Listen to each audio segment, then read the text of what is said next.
La présidentielle ivoirienne du 25 octobre se déroulera sans les deux principaux opposants. Les candidatures de Laurent Gbagbo et Tidjane Thiam ont été définitivement rejetées, renforçant le statut de favori du chef de l'État sortant Alassane Ouattara.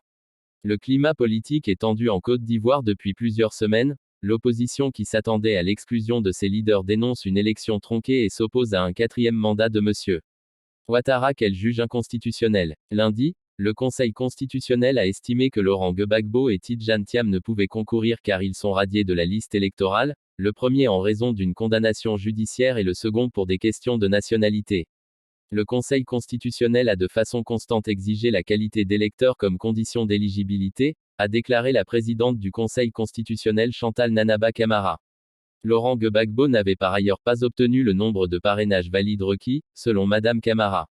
Le Conseil a retenu 5 candidatures dont celle du chef de l'État sortant Alassane Ouattara, qui brigue un quatrième mandat et s'avancera comme le grand favori du scrutin du 25 octobre.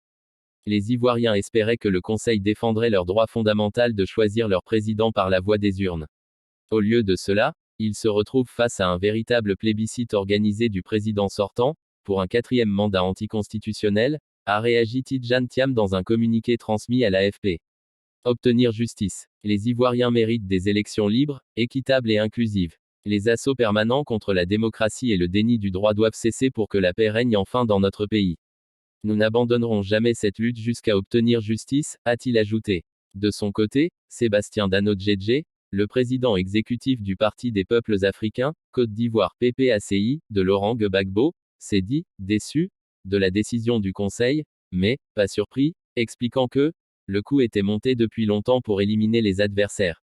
Nous comptions sur la bonne foi et la technicité du Conseil constitutionnel pour dire le droit, a-t-il poursuivi auprès de l'AFP, estimant toutefois que rien n'est fini.